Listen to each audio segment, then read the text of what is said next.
Hi guys, welcome back to my channel.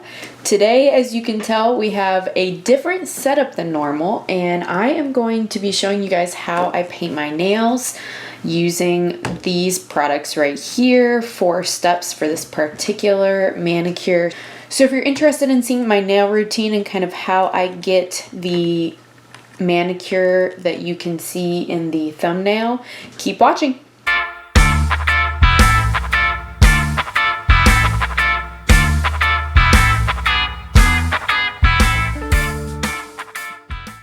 Before we get too far into this, if you have not already, please go ahead and click the subscribe and thumbs up button. It would really help me a lot.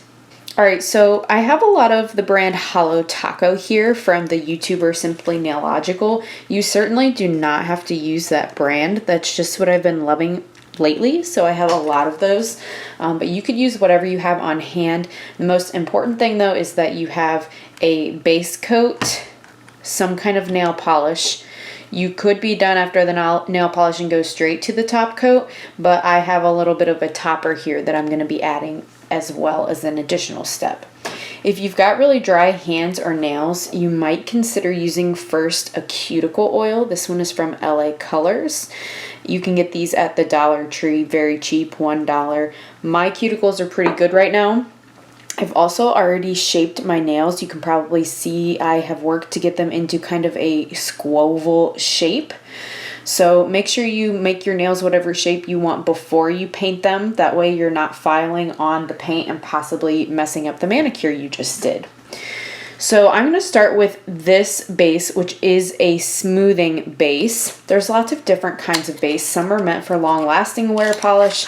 Some are peely bases so that the polish can come off when you want it. If you want to constantly be changing out your nails, you don't want to have to deal with acetone, you could use a peely base so that you can just peel off or use a little wooden stick to peel off the polish off of your nails.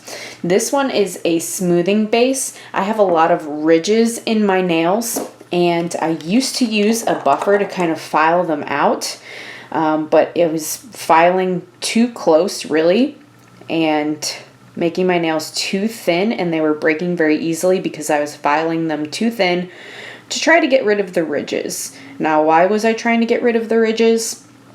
Because when the ridges were visible, after I would finish painting my nails, you could see the ridges all the way through all of the coats of polish. So I specifically bought this smoothing base because it's formulated to fill in those crevices and grooves of your nail to give you a smooth, flat base to apply the polish on over top. Now, you don't want to go too heavy-handed with this base. It's just enough to cover and fill in the grooves. It's not going to be anything too thick. In fact, if you're doing it correctly, you'll probably see my wet nail compared to my not wet nail. The only difference is maybe you can see a sheen from the shine of the wet application. But this is meant to be a sheer base coat, not something that's going to be really heavy or take too long to dry. Alright, so once we've got the first base coat done, then we're going to move on to our actual color. Now, everything I learned, you guys, I learned from Simply Nailogical. She's got a ton of nail videos on her nail art channel, so if you want more in-depth videos, you can either request them in the comments down below and I can try to help you out, or you can check her page out on Simply Nailogical. So the next thing I'm going to go in here is with the Margaret Dibbs London nail polisher. It's this nice teal color. Thought it would be good for summer. And even though I think it looks teal, you'll see here the name says Green Daylily as the shade. So one of the most important things that I learned about nail polish was that I was doing it wrong.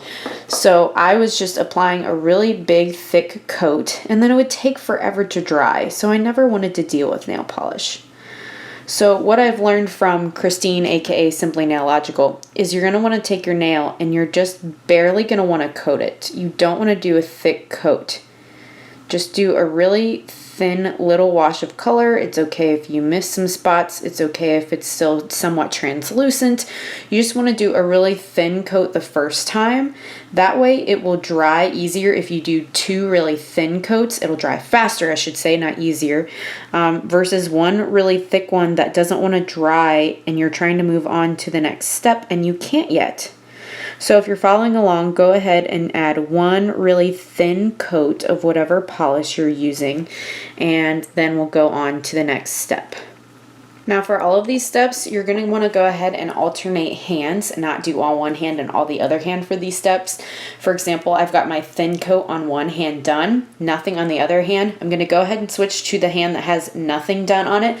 That's going to give my hand that I had that first thin coat of polish on time to dry down just a little bit so that my brush doesn't stick to it too much when I go in for my second coat. So go ahead and do your other hand. The most important thing with this is to take your time. You don't want to get messy on your skin or on your nail. If you're either really impatient or you're just really bad at that, they do make, I'm sure several brands, I just know of Halo Taco, a protective peel that you can paint around on the skin area around your nail first, so that if you get any, then you can take some tweezers and peel off that latex around your nail after the fact so that your skin is clean from any mistakes you might make. All right, so now we've got a thin layer on both nails. Now I'm going to go back in with the same exact color, and I'm going to add a second thin layer. I'm also going to get a little bit closer to my corners. So you can probably see here I didn't get all the way up to the edges. That was kind of intentional for the first time through. I'm going to be a little more precise this time with my second coat. Still keeping it a pretty thin coat, just enough that it reaches full opacity, not so much that it's going to be difficult and take a long time to dry. So same as before, now we've got one hand that has two coats. We're going to go ahead before our topper and do the second coat to the other hand. Okay, so now that we've got two coats, I'm going to do a topper. So there's many reasons you might want to do a topper. This particular brand is a pretty good brand, so the nail polish looks pretty opaque and is a really nice quality on its own. However, not all of my nail polishes are. Some nail polishes are a thinner consistency, and you can kind of tell. I'll use this other one for an example. This one that's by NYC, you can see it's like separating and kind of got oil at the top. This orange, I would shake it up, and still, when I would paint my nails, it would be kind of liquidy, watery, and would be really hard to build up to full opacity. So a topper can be a way to really just take your cheap polish to the next level, or even on a higher quality polish like this, it can just give it a totally different dimension. If you're a beginner like me, even with the smoothing polish, sometimes I'll have streaks. You can probably see on my fingers here, I've got a little bit of a mess here where I get it on my skin. You can either remove that later with acetone and a Q-tip, or by the time your nails dry, whenever you wash your hands again, it will come off within the next day or so with warm soapy water. But I'm going to go in with a topper. So a topper could be glitter, it could be all kinds of things. This particular one from Halo Taco is a formula that Christine is the owner of the brand. She describes it as a unicorn skin. It's supposed to be a duochrome multi-dimensional topper. So it's not really glitter per se, it's just little flakies of color that are going to shift in the light. This particular shade is the Solar Unicorn Skin. So enough time has passed now, by the time we've done two coats on each hand, that we can go ahead and start with this topper. So we are going to go ahead in with the opposite hand, the hand that has had more time to dry, not the one we just finished with. And I'm just going to do a swipe of this unicorn skin all over the nails and compare one that is just colored to the one with the unicorn skin for you all. Alright, so here's one nail done. So here, hopefully you can see kind of in the sun, is the reflective quality. This shade has kind of like a green to red to yellow shift. But they make other shades. I have one that's like pinky purpley. I have one that is more red to bluish. So you could do totally all kinds of different combinations. It's kind of the fun of toppers, is you can take your one polish and turn it into a whole bunch of different things. There's also ones that are just holographic. I've got some toppers that are shapes of different glitter, like hearts for Valentine's and things like that. So there's a lot of things you can do with your normal polish just to vamp it up a little bit. So again, here is the nails with nothing on it, And here are the nails with the solar unicorn skin. So I'm going to go ahead and put that topper on the other hand, and then we'll go to the next step.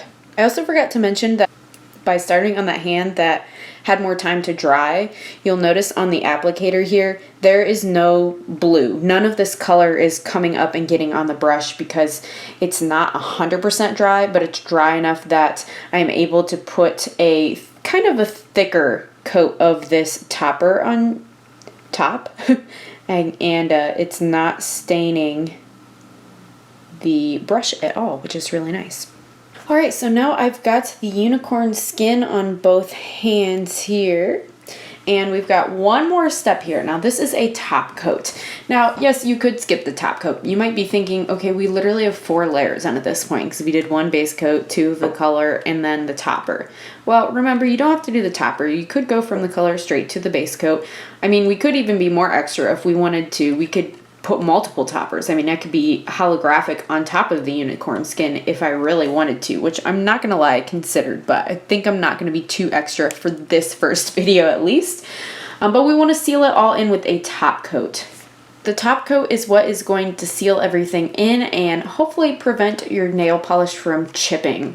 So this is the Super Glossy Taco from Holo Taco, but of course you could use whatever top coat you desire. This is actually the first time I am using the Holo Taco top coat. I do enjoy from this brand though that the brushes are a little bit tinier. I think it's easier to get into the corners of my hand. So just like all of the other steps, we're going to start on the hand that's had the most time to dry and do a top coat on all of our nails. And just like before, you'll notice nothing is getting onto the wand. It's not staining at all. All right, and there we have it, guys. This is my way I do my manicure with 4 separate products. Hopefully this was helpful to you. I'm by no means a nail expert or technician, just someone that likes to do it for a hobby. Hopefully you guys enjoyed this kind of format, something a little bit different. If you'd like more nail videos or tutorials, let me know in the comments below. If you're not already, please make sure you subscribe before you go. Would love to have you for more future videos. I upload new videos every Sunday and Wednesday, and I hope to see you on the next one. Bye!